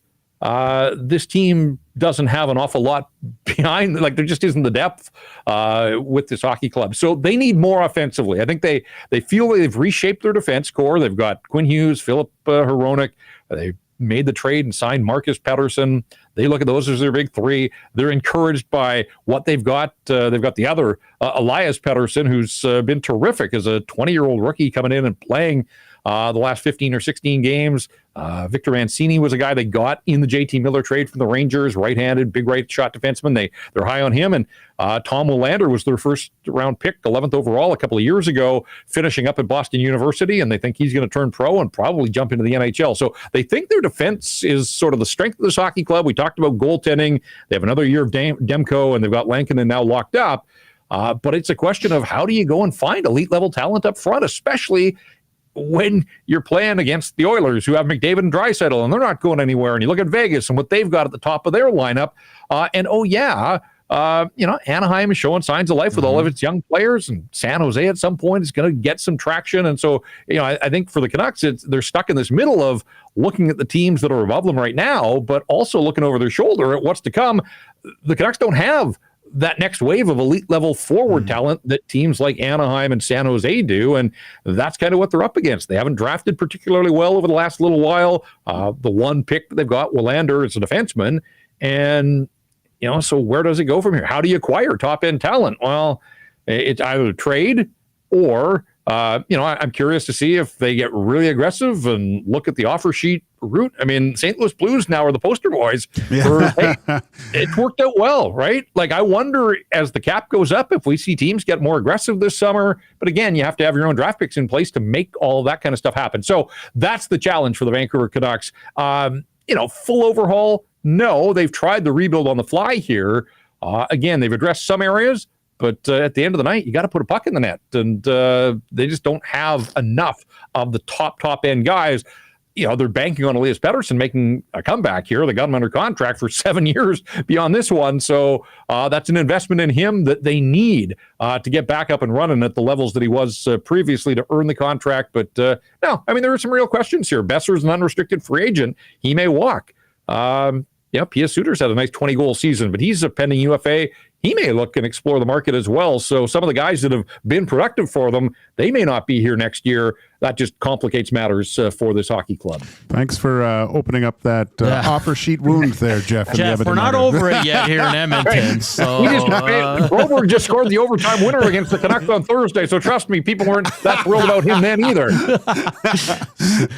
Jeff, one last one for you here. Vancouver in action tonight in New Jersey. They'll take on the New Jersey Devils. Like you said, they're probably going to be without Elias Pettersson. Hedl also out.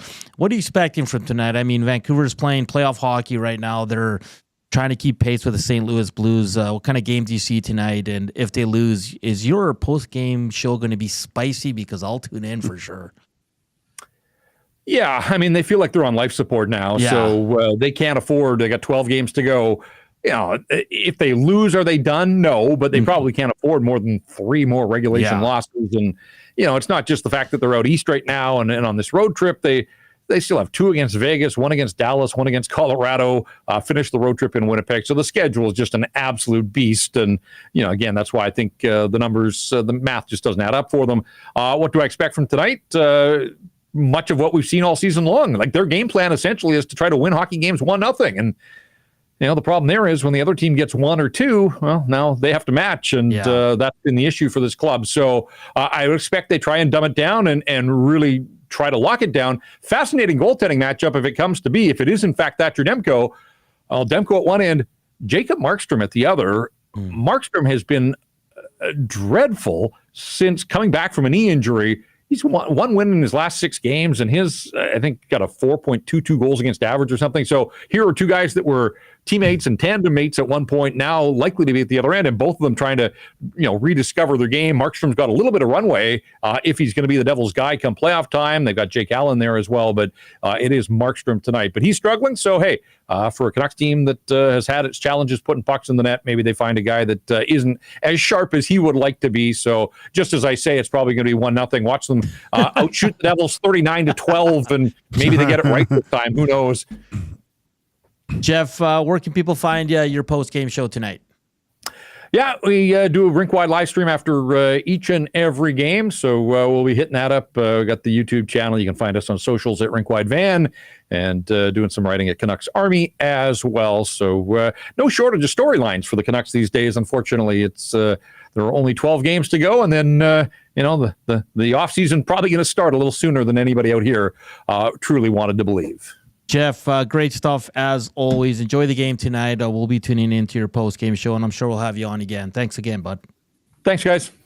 That's Jeff Paterson. He's from Rink Wide Vancouver. He does some writing at Canucks Army, and just a great breakdown. I mean, it seems like everything that could go wrong has gone wrong for the Vancouver Canucks this year.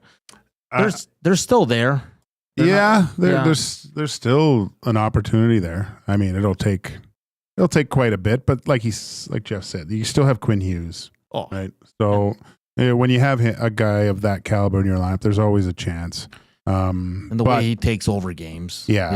But for Oilers fans that regularly watch my buddy here on the pre and post, you want to go see a nasty chat that's kind of similar, but kind of a little bit different. It might make you feel better about yourself when you see how Canucks fans talk about their team. My gosh. Yeah. It's they do a great job. It's Jeff, usually with Irf Gafar, who's good buddies with Tom. They do a great job breaking it down and calming everybody down. But it's tough, and I thought you brought up a good point. You know, it's similar to the Oilers in 2017. Like, man, they had a good run. They were out in the second round. Next year, we were like, this team's going all the way, and it just everything that could go wrong went wrong. And that's what Vancouver thought, because it was interesting to hear him say how everyone just played above their level, right? Career years. How do you, as a manager, like management, kind of take that into account, right? Because obviously that year, I believe it was Chiarelli, started building the team for the playoffs when they weren't ready for the playoffs. No. How do you find that sweet spot of, I mean, when you look back at it and you look at the job that Ken Holland did, he kind of prepared the team for that. Yeah. He put them in a window. And you make a good point also, because in terms of what Jeff said, it seems like they're set at defense. So now you're just building your and you have to figure out what you're going to do with Demko. You have to. And I don't think this is a coaching change or anything like that. Like, I don't think they blow it up because it's just a season where things went bad and maybe they played above last year. Everything went right. And maybe this is kind of where they're supposed to be in their evolution as a hockey team. Right? I think you got to, it's similar to Evan Bouchard's year. I think the Canucks, where he's got a high level. Yeah. Right. But his low level is lower than what it usually is. And he's got his game is somewhere in the middle there, hopefully higher than lower. Yeah. But that's kind of where I see the Canucks. I just want to say Mike, the Michigan fan, was in at the River Cree inbox. He asked a question. Back to F1 real quick. Why did Ferrari tell Hamilton to let his teammate catch him and pass him? I tuned in moments before that he was lost and confused after that. It was because Charles was showing way more pace and Hamilton was losing ground to George Russell at the time, I think. So even with the messed up front plate, they decided to let Charles go ahead, but Charles got a little bit ahead of Hamilton, but it didn't really work. It was just a disaster for Ferrari all weekend. Except for the sprint, I guess. The afternoon inbox is presented by the River Cree Resort and Casino, home of the Kitchen Restaurant. All you can eat prime rib buffet for just $49.99 every Sunday from 4 to 10 p.m. We close it out next and get you set for the Reed Wilkins Show here on EST Afternoons. Here's Coop, your sports update.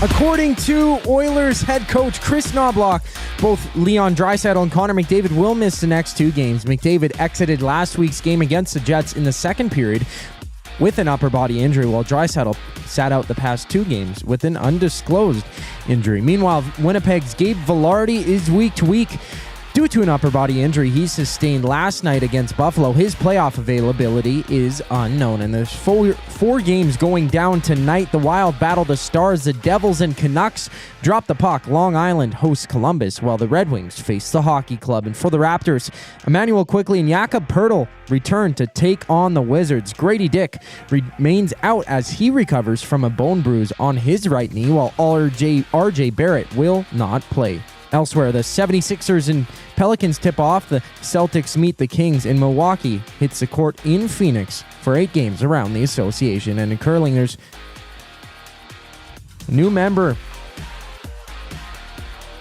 on Team Manitoba, skipped by Kate Cameron, 4-time Scotty winner and 2-time World Women's Curling Championship bronze medalist Brianne Harris joins the team as their third. This sports update is brought to you by Gimme Virtual Golf, and Gimme Virtual Golf has membership and flex passes to fit your style, with premium members getting complimentary winter bag storage. Don't forget, Gimme Virtual Golf gives away 2 free hours of golf every other week. Gimme Virtual Golf, where innovation meets the game. Find out more at gimmevirtualgolf.ca. The final segment of this Monday rendition of EST Afternoons brings us back on the other side of the break. I'm Zachary Kubish, keeping you in the loop.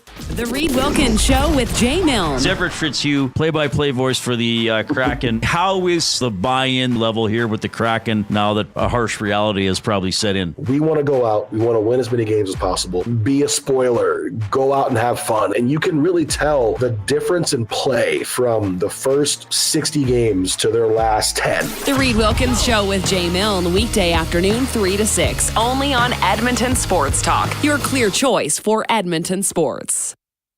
Your home for live music and great performances is the River Cree Resort and Casino. Someday you'll be shedding your tears. A one-of-a-kind retrospective. It's Glass Tiger, This Island Earth, April 4th at River Cree Resort and Casino. Don't forget me when I'm gone. Get your tickets at rivercreeresort.com.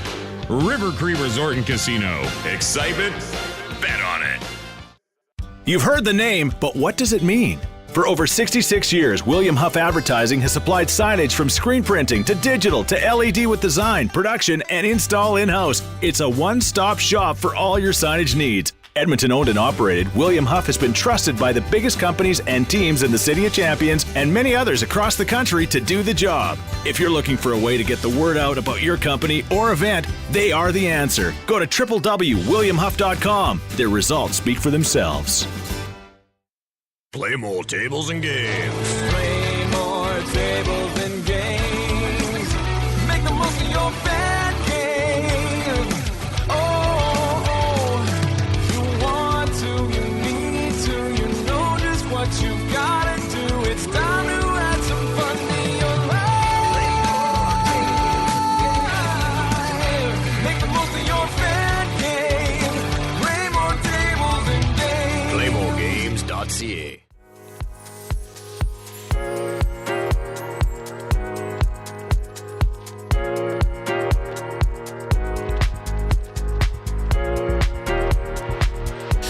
.251, a little tardy as we went along with Jeff Paterson. 11 away from 100. We got about 4 minutes. Can we do it? Don't break the streak. Gager, 27 years ago on this day, the Edmonton Oilers acquired Yanni Niinimaa, the ghost, from the Flyers for Dan McGillis in a second-round pick. I also told you it was Brian Swanson's birthday, former Edmonton Oiler. The Undertaker turned 60 today. 60? Yeah. He's not still wrestling, is he? Yeah. And did you know The Breakfast Club, the movie? March 24th was the date the 5 students went in for detention. Oh, was it? Yeah, yeah. And it's National Cocktail Day. Favorite cocktail going right now? Stupid question. Come on. But It's Mescalarita. I made one on Saturday. I just couldn't. I couldn't believe how good it was. Like, it was just, it was so good. I took a sip and I was just like, Joaquin, you should be a that bartender. is, it's amazing that you can make something this delicious. If I like my top cocktail if I go out right now, it's probably a good old fashioned. I love old fashions. Do you like old fashions? Yeah, but I'm kind of off the old fashioned. I go through phases, even to beer. To the fact I'm not too into beers anymore. I haven't had beer all month. I told you I wasn't having a beer till Mexico. Yesterday we had like a little family thing, and I had some wine, Good and beers and smokes? there's a bunch of beer, and I said no. Oh, really? Yeah. What kind of beers though? They had Modelo. Oh yeah, Corona, you didn't have one of those? Stella. No, that's impressive. Those it's are pina refreshing. colada cocktail. 100% it is. Of course it is. Yeah, yeah. What's your top cocktail? We got about 2 minutes. Old fashioned for me. You're going with what do you call it again? It's a Mescalarita. I know Coob doesn't drink, so there's no point in asking him, right, Coob? I barely know what a cocktail is, so like I don't even know. There's so many kinds of drinks that I'm just like, yeah, okay, yeah, that one, sure. I don't even know what's in them. I don't know how you make it. Like same with coffees, right? There's lattes, cappuccinos. It's all the same to me. Interesting. Big Uke says, well, just go and try one. Go to a place. Oh, they have a menu. I've had them. Cocktail menu. Can I see the cocktail menu and look at the picture and think, okay, I'll try that one. They're good. I mean, they're just juice, right? Like Big Uke says, chocolate espresso martini. Ooh, I don't know about those chocolate drinks, man. I can't do those. Joaquin. No, I'm not. I mean, the margaritas are a little sweet, but there's tang. There's sweet and tangy. You know, I love it. God, with that smoky flavor. My God. Mojitos are good. Moscow mules are good. Caesars are good. Anything sour is good, like a whiskey sour. Ugh. You don't like whiskey sours? A pisco sour that's from Chile. Again, I'm kind of off the brown liquor. Oh, okay. It doesn't. Interesting. Interesting. Yeah. So, will you have one today? No. No, because it's Monday, right? Got a lot of work to do. Because if I do have one, I mean, there's like 2.5 ounces of booze in there, so it's like 2.5 drinks, empty stomach. Yeah. You just feel like having a nap afterwards. Oh yeah. Spency 5 cents. He says Zach seems like a big pina colada guy. Pina coladas are awesome. I can't wait to have one on vacation. I did have just a Corona with a lime in it. It was good. Really good. Oh. I like Pacifico with a lime. You ever had Oh it? yeah. Yeah. My place around the corner from me too has Corona on tap. Yeah, it's weird. So good. I don't know.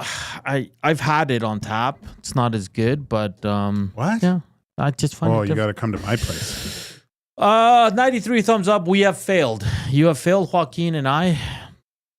We're not mad. We're just disappointed we didn't hit 100 thumbs up because we got to go. Big shout out to Edmonton Oil Kings head coach Luke Pierce. Our good friend Jeff Paterson from Rink Wide Vancouver talked about the Vancouver Canucks. Big game for them tonight. They might be without Elias Pettersson, which is big, but they might get that Jordamko to start in that game. So big shout out to Jeff Paterson.